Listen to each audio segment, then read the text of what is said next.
প্রিয় দর্শক, আসসালামু আলাইকুম। আপনারা স্টুডিও রাজনৈতিক নেতাদের নিয়ে যান, অর্থনীতিবিদদের নিয়ে যান, বিভিন্ন বিতর্কিত অনুষ্ঠান আপনারা পাতেন, কিন্তু যত টিভি চ্যানেল, যত সংবাদ মাধ্যম আছে, কোনোদিন কৃষকদের নিয়ে কোনো ধরনের অনুষ্ঠান আপনারা আয়োজন করেন না। তাই আমি চলে আসলাম আজকে কৃষকের অনুষ্ঠানে। আপনাদের সবাইকে কৃষক অনুষ্ঠানে আমন্ত্রণ জানাইতেছি। আর যদি কৃষকদের আপনারা পছন্দ করেন, অবশ্যই ভিডিওটা ফুল ভিডিও দেখবেন, লাইক শেয়ার কমেন্ট করবেন। আমার সাথে একজন মহান কৃষক আছে, এই যে আমার চাচা। এই যে আমরা এখন কবি টালের মধ্যে দাঁড়ায় আছি। চাচা কি পরিমাণ ক্ষতি করছে আর কি ধরনের কি কি ক্ষতি করছে সমস্ত কিছু চাচার কাছ থেকে শুনবো। চাইলে আপনারাও শুনতে পারেন। চাচা, আপনার নাম কি? আমার নাম আলী আকবর। কয় বিঘা আবাদ করছেন? 3 বিঘা। কি কি? কপি করছি ধরেন 1.5 বিঘা। হ্যাঁ। আর টমেটোর বাগান করছি 1 বিঘা। টমেটো আর বাগুন 1 বিঘা।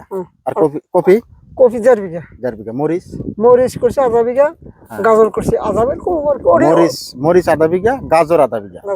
তো আর কি করছেন? আর ওই টমেটো করছি এটা। টমেটোটাও আপনার, আর এই কপিটা আপনার। তো প্রিয় দর্শক, এই যে আপনারা দেখতেছেন আমাদের মহান কৃষকের সাথে আছি।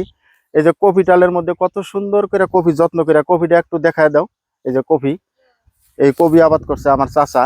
আর ফুল পাতাকপি, মরিচ, টমেটো, বেগুন, মানে যত প্রকার আপনাদের আঞ্জার প্রয়োজন, তরকারির প্রয়োজন, সব প্রয়োজন কিন্তু আমাদের এই চাচারা মিটায়।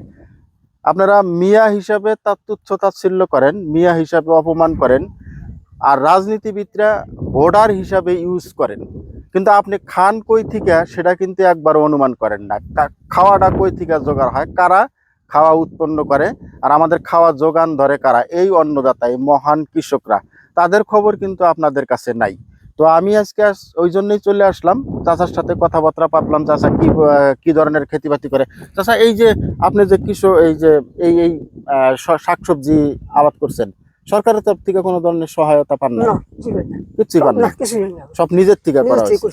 সার, তারপরে বীজ, সব সরকারে তো আপনার বীজই দেয়, মানে বিধান কিনা আছে আমরা, তারপরে সার দেয়, তারপরে সরকারের অফিসার এসে আপনার ধরেন পরামর্শ দেয় যে এখন এইটা করা উচিত, এখন এইটা করা উচিত। ওই ধরনের কিছু পান নাই? না, পাইনি। ওরা খবরই নাই। সব কিনা ওই যে একবারে মানে নৈরাশ হয়ে গেছে।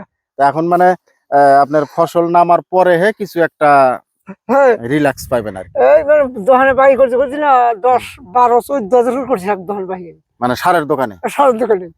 মানে বিভিন্ন প্রকারের সার পোকা মারা সার নানান কিসিমের লাগে না।